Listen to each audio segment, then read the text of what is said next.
Ya. Bismillahirrahmanirrahim. Assalamualaikum warahmatullahi wabarakatuh. Selamat siang rekan-rekan jurnalis, terima kasih sudah hadir. Jadi hari ini dalam upaya pencegahan korupsi melalui pendidikan, KPK kembali menyelenggarakan kegiatan yaitu penguatan anti korupsi untuk para penyelenggara negara yang berintegritas atau kita kenal dengan Paku Integritas.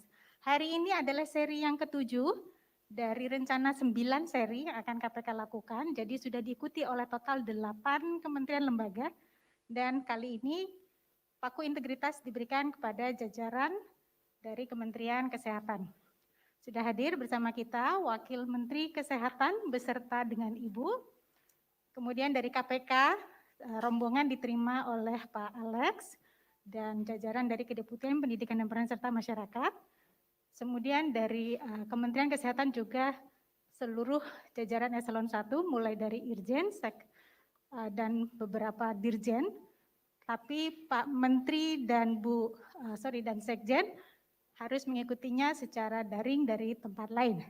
Jadi ingin kami sampaikan sekali lagi, diskusi hari ini ataupun kegiatan pembekalan hari ini berlangsung sangat menarik, ada banyak sesi tanya jawab dan juga diskusi yang menarik karena bagi KPK, sekali lagi Kementerian Kesehatan adalah salah satu kementerian yang strategis dan sangat penting.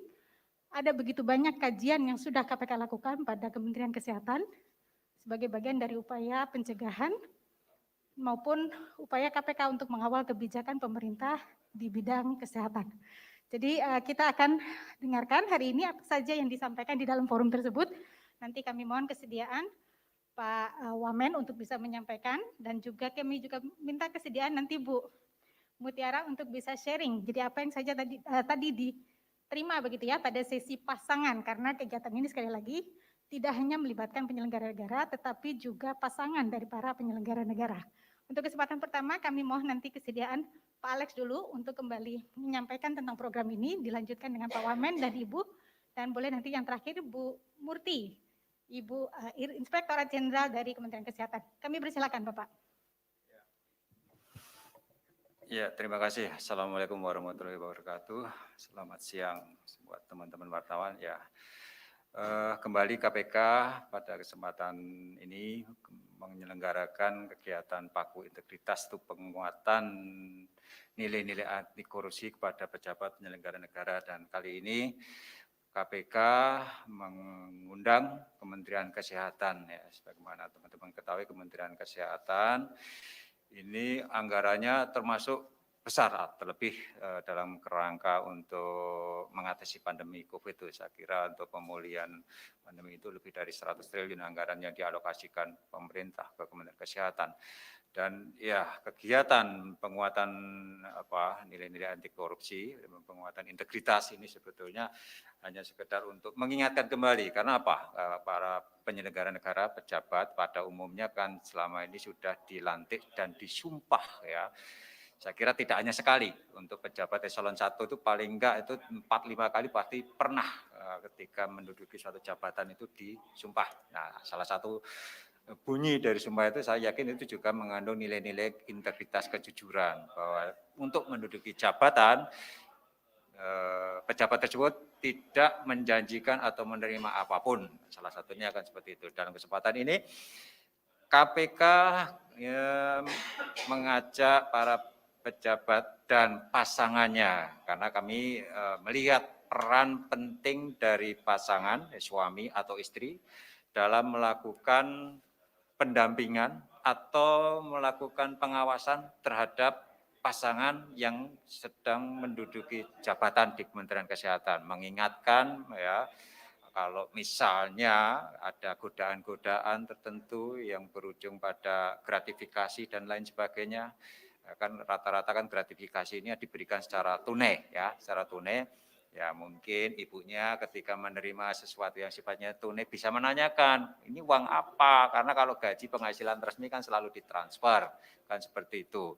Atau apapun belanja pembelian aset-aset yang menurut ukuran selaku penyelenggara negara mungkin tidak bisa dibeli dengan penghasilan yang sah. Nah, itu pasangan itu kami berharap mengingatkan, ya, agar tidak mudah tergoda hal-hal yang kaitannya dengan suap maupun gratifikasi. Itu makanya kami mengundang para pejabat dan pasangannya itu dalam kerangka untuk penguatan nilai-nilai anti korupsi dan nilai-nilai integritas ya dalam penyelenggaraan negara maupun di instansi Kementerian Kesehatan dan juga dalam lingkup keluarga agar juga para pejabat itu bisa memberikan teladan contoh di dalam lingkungan kerja, di dalam lingkungan keluarga maupun di dalam bermasyarakat. Mungkin hal itu tadi yang kami diskusikan ya dan selain juga banyak hal lain terkait dengan apa saja yang menjadi tantangan di Kementerian Kesehatan dan tentu saja inspektorat ini sangat penting sekali peranannya sebagai second line of defense yang mengawal jalannya pengelolaan di Kementerian Kesehatan agar on the track sesuai dengan ketentuan dan juga untuk menghindari terjadinya kecurangan, penyimpangan yang ujung-ujungnya berdampak pada penyelenggara negara yang bermasalah dengan aparat penegak hukum. Itu sedini mungkin bisa dihindari dengan peran aktif dari Inspektorat Jenderal. Saya kira itu pengantar dari saya, mungkin nanti akan dilanjutkan oleh Pak Wamen, Pak Dante, maupun istri terkait dengan kegiatan yang diselenggarakan hari ini bersama KPK. Saya kira itu, Mbak Ipi.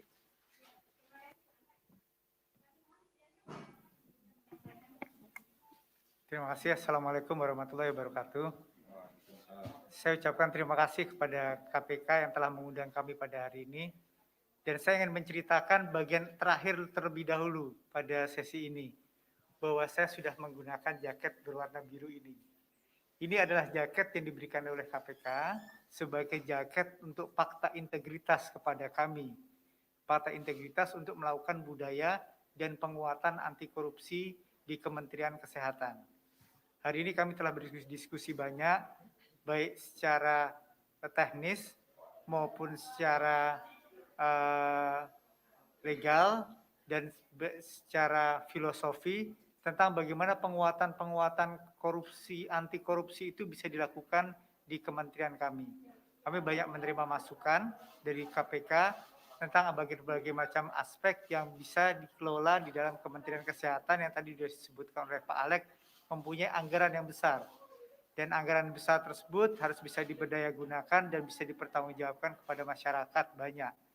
Karena itu beberapa aspek, terutama aspek defense mechanism yang paling penting adalah, yang pertama adalah model percontohan dari pimpinan. Model percontohan dari pimpinan untuk melakukan fakta integritas ini secara baik dan benar. Kemudian yang kedua adalah sistem yang terorganisir dengan baik. Sistem yang terorganisir secara baik ini tentunya akan kami wujudkan di Kementerian Kesehatan sesuai dengan undang-undang dan peraturan yang berlaku. Yang ketiga adalah bahwa model ini harus bisa dipertanggungjawabkan secara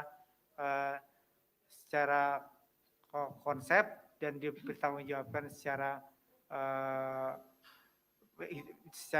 materi. Bapak dan Ibu sekalian, apa yang kami diskusikan pada hari ini merupakan sesuatu yang berharga buat kami di Kementerian Kesehatan untuk melakukan berbagai macam perubahan dan menyempurnakan apa yang sudah baik dikerjakan di Kementerian Kesehatan. Karena itu kegiatannya dinamakan kegiatan penguatan. Penguatan ini artinya memang beberapa hal harus dikuatkan di dalam sistem yang sudah ada dan diperbaiki yang masih harus diperbaiki.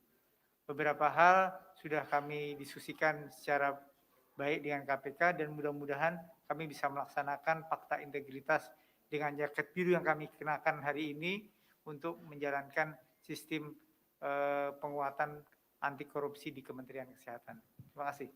Terima kasih Pak Wamen. Sebelum saya ke Bu Mutiara Yasmin Iskandar atau Bu Iin ya, begitu. Saya mau mengundang rekan-rekan jurnalis yang mengikuti konferensi pers ini melalui akun-akun media sosial KPK untuk bisa menyampaikan pertanyaan atau tanggapan melalui fitur yang tersedia. Baik, sebelum nanti kita masuk pada sesi tanya jawab, saya ingin berikan kesempatan untuk Ibu Iin. Apa saja tadi mungkin sesi diskusi yang disampaikan atau dibahas di dalam forum khusus untuk para pasangan, para penyelenggara negara tadi. Mungkin bisa sharing sedikit Bu Iin, silakan. Baik, terima kasih. Assalamualaikum warahmatullahi wabarakatuh.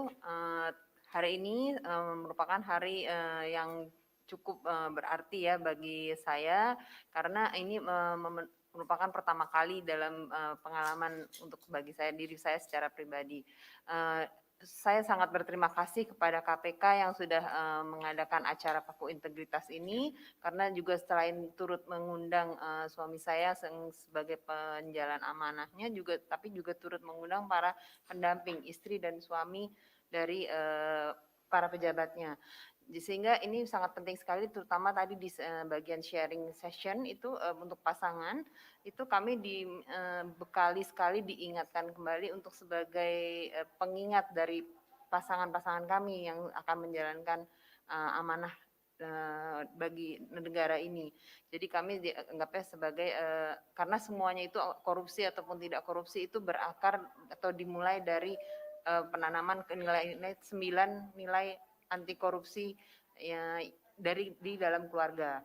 Jadi disitulah ditekankan pentingnya peranan dari pasangan untuk menanamkan nilai-nilai anti korupsi di dalam keluarga, terutama kepada anak-anak. Itu saja. Jadi saya pribadi dan kami semua dari seluruh Kementerian Kesehatan, jajaran Kementerian Kesehatan itu mengucapkan sangat terima kasih atas pembekalan hari ini, dan semoga bisa kami amalkan depan dengan baik. Terima kasih. Terima kasih Ibu Iin. Jadi sebelum saya ke rekan-rekan, mohon bersabar sebentar, saya berikan kesempatan untuk Bu Murti, Inspektorat Jenderal. Ada yang ingin ditambahkan Ibu? Tadi Pak Alex sempat menyampaikan pentingnya peran inspektorat di dalam kementerian ataupun lembaga dalam melakukan fungsi pengawasan, bagian dari upaya penguatan integritas. Silakan Bu Murti. Baik, terima kasih.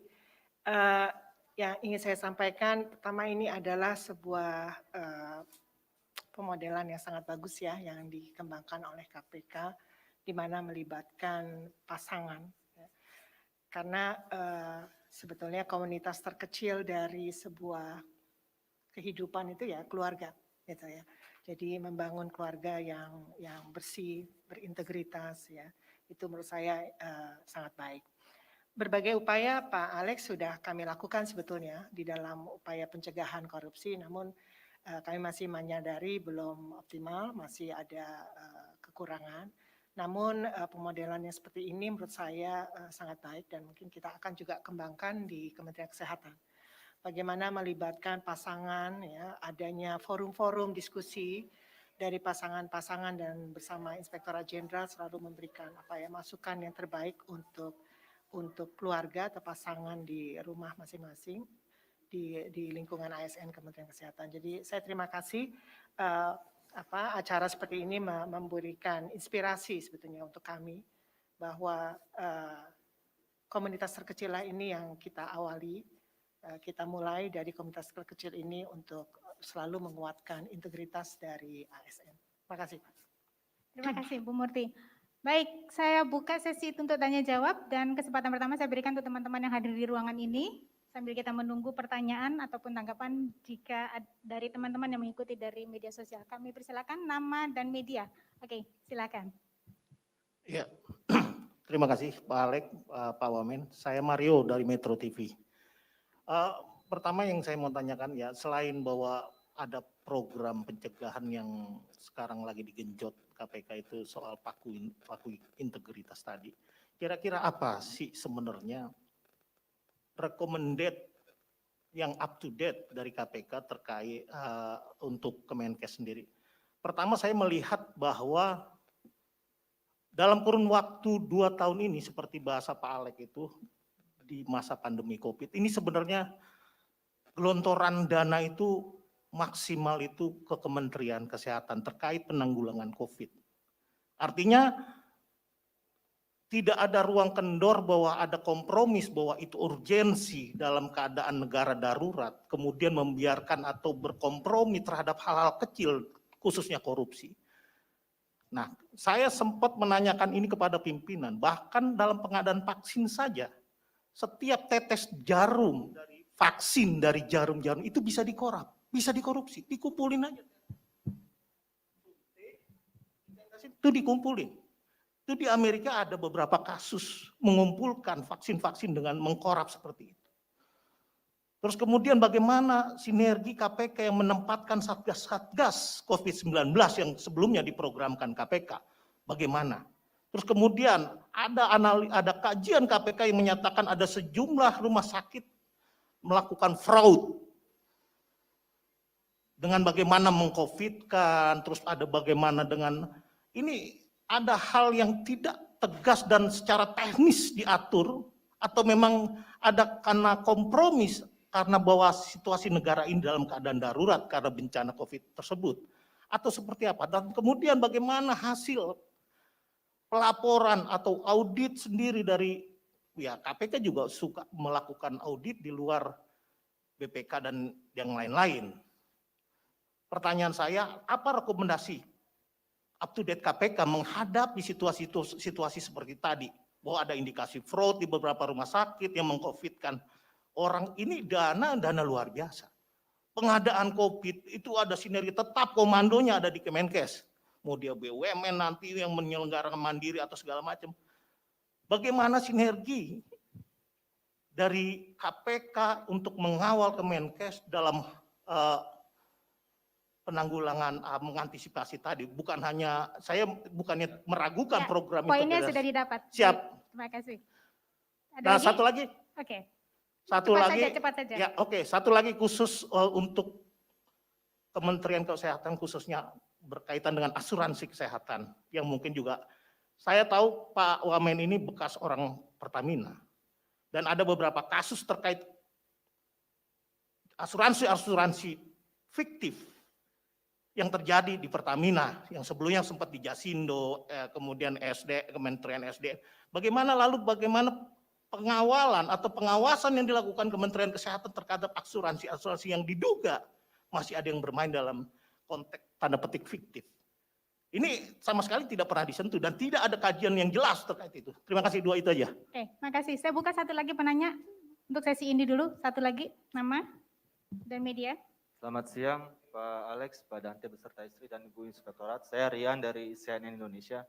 Saya ada dua pertanyaan. Pertama untuk pihak Kementerian Kesehatan dulu, menanggapi isu yang belakangan tersiar soal kelebihan insentif bayar terhadap insentif nakes. Kemarin kan BPK per September mengatakan masih ada 36 miliar kelebihan bayar yang belum diproses oleh Kemenkes. Saya ingin bertanya tindak lanjut sampai sekarang ini sejauh mana. Dan untuk Pak Alex, ini kan pertemuan paku integritas terkait pencegahan korupsi. Tadi banyak sekali program-program yang potensi-potensi jika pejabatnya itu nakal begitulah, rentan terhadap perbuatan itu. Saya ingin bertanya aja sekaligus konfirmasi, sejauh ini apakah KPK sudah mengusut ada dugaan tindak pidana korupsi di Kemenkes atau bagaimana Pak? Terima kasih. Baik, terima kasih. Dua dulu ya untuk sesi ini karena cukup panjang tadi pertanyaannya. Jadi kesempatan pertama saya berikan untuk Pak Alex bisa menjawab tadi yang dari dua pertanyaan langsung saja Pak, Mario dan Rian tadi. Ya, terima kasih Mas Mario. Ya, kalau terkait dengan pengawalan KPK sejak negara itu dinyatakan dalam kondisi bencana non alam, ya KPK memang mendapatkan tugas dari Presiden selain dari BPKP itu kan untuk melakukan pengawalan maupun pendampingan, utamanya menyangkut ya pengadaan saat itu karena awal-awal sudah kami lakukan. Waktu itu kita juga berkoordinasi dengan Kementerian Kesehatan dan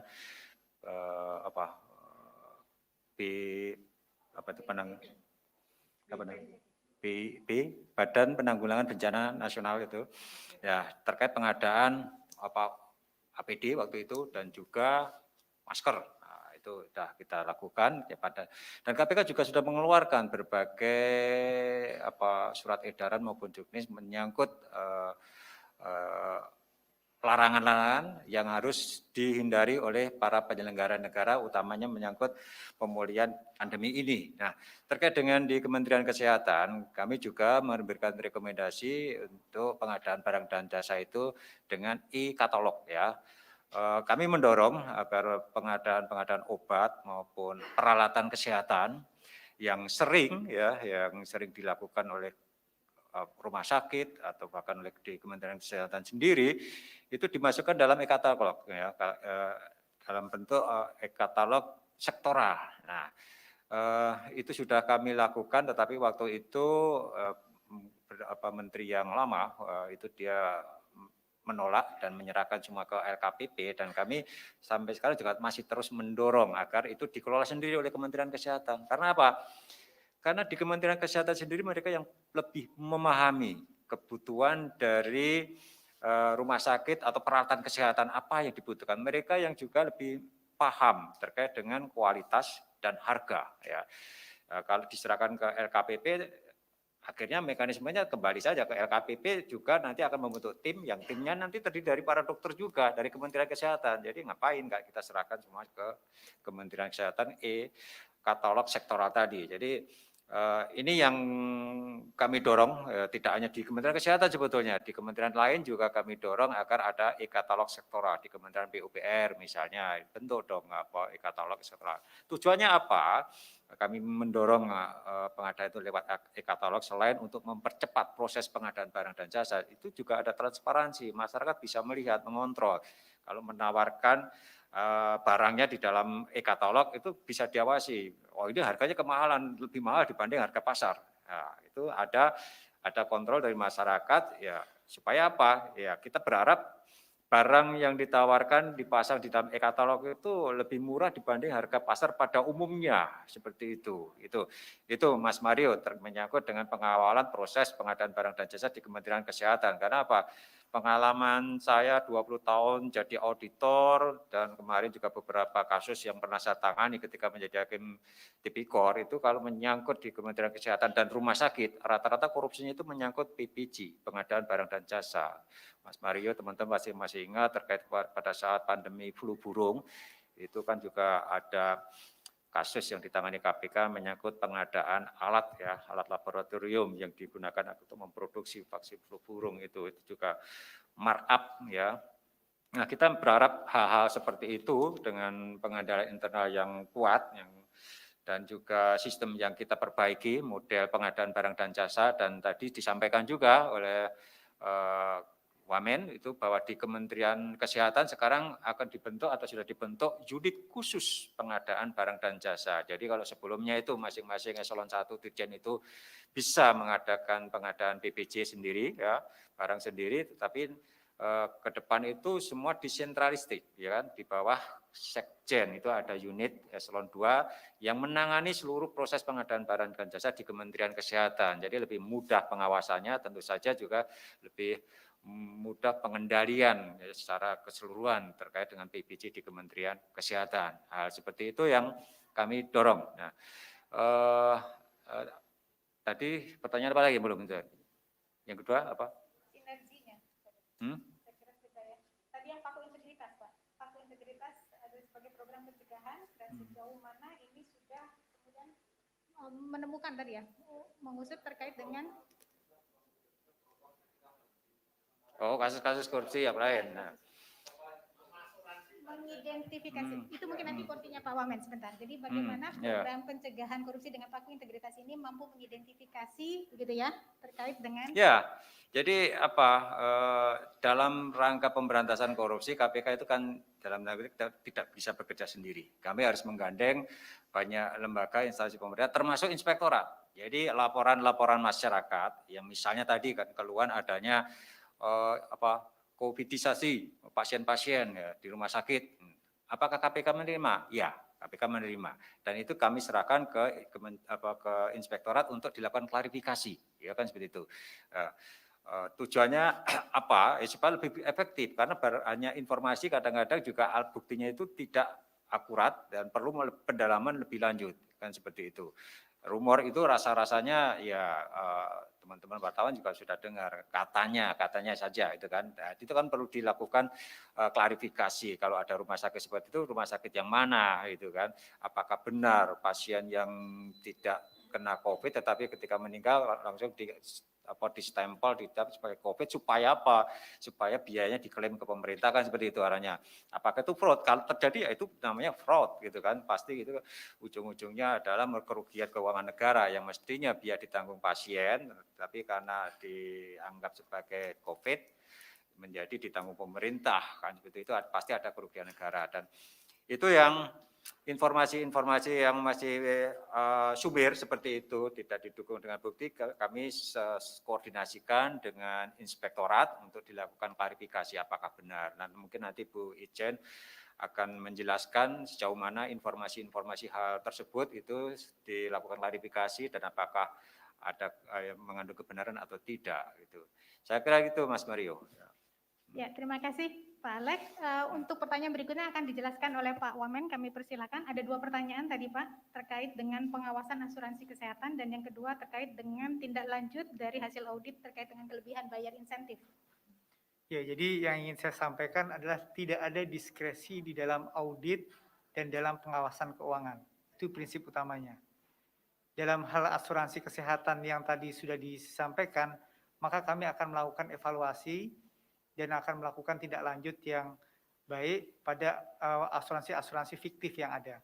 Itu akan kita tangani dengan baik, kemudian akan dilakukan investigasi dari berbagai macam elemen yang terlibat, penegak hukum yang terlibat mengenai asuransi-asuransi fiktif yang ada, terutama di dalam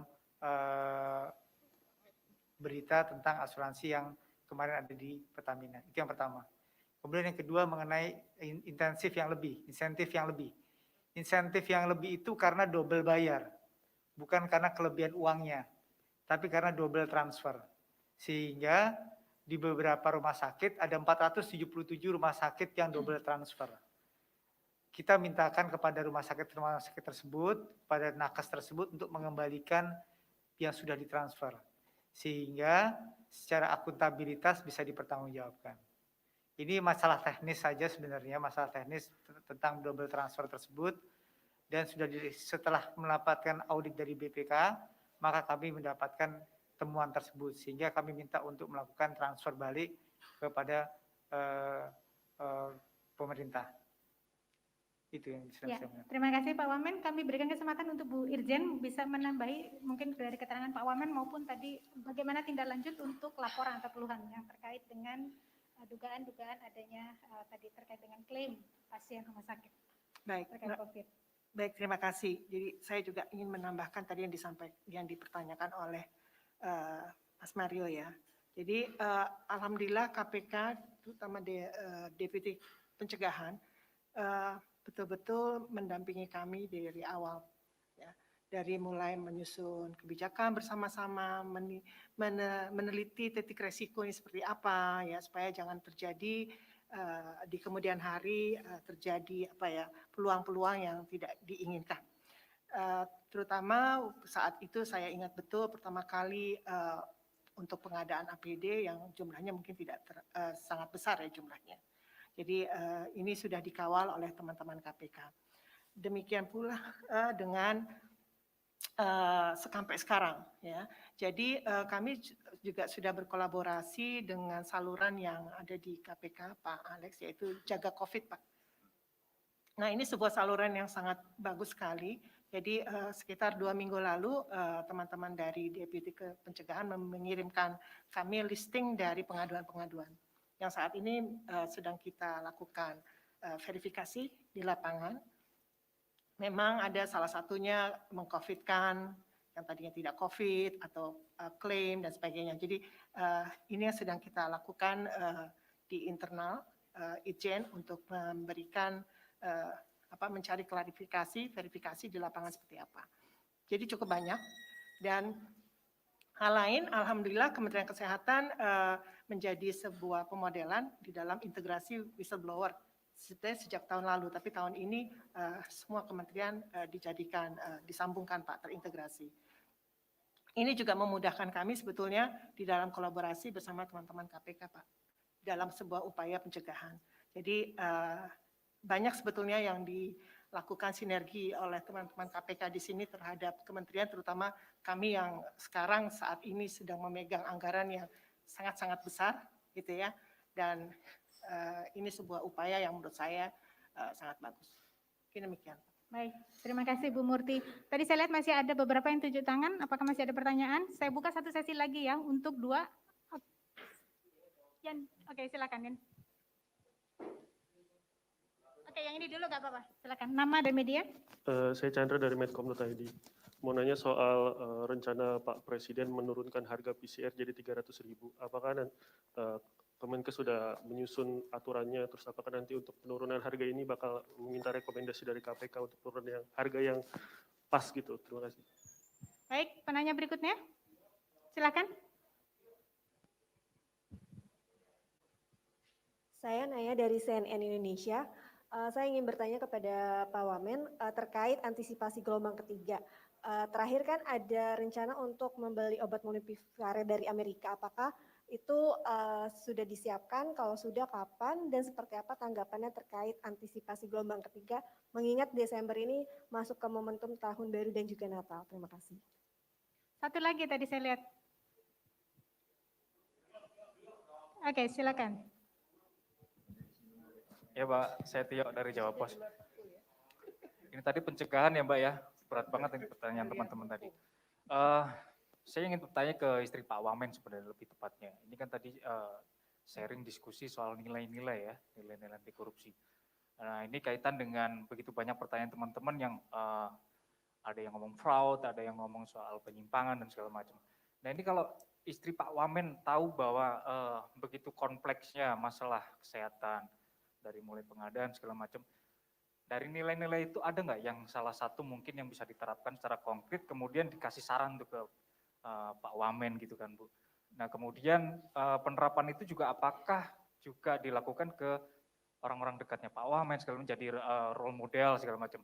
Nah ini sebenarnya kita pengen tahunya seperti itu, dari nilai-nilai yang tadi disampaikan oleh Pak Alex, mungkin ada beberapa yang udah terbesit nih untuk bikin sesuatu yang sifatnya pencegahan segala macam. Oke, itu aja Bu. Ya, terima kasih.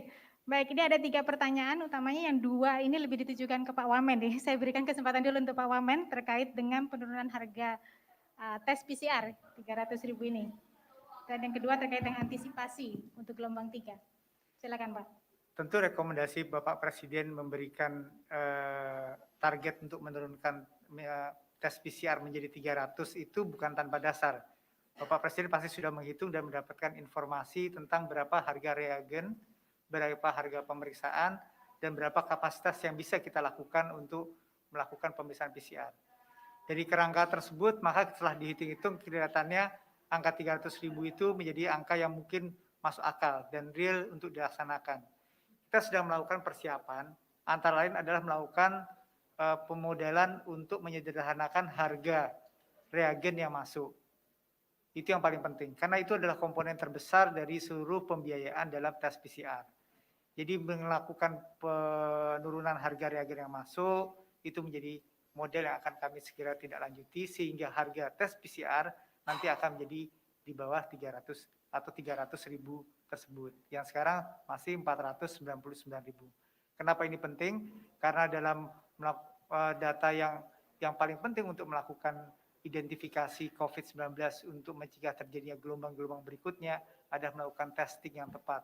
Dan testing ini bisa dilakukan oleh masyarakat secara luas apabila harganya terjangkau. Dan apa yang disampaikan oleh Bapak Presiden kami tindak lanjuti secara teknis.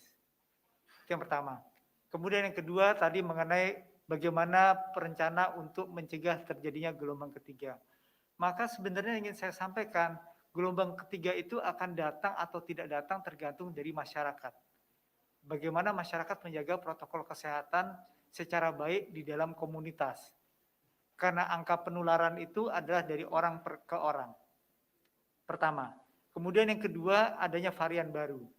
Saat ini ada varian Delta dan ada varian Delta Plus yang sudah berkembang di Inggris yaitu AY 4.2.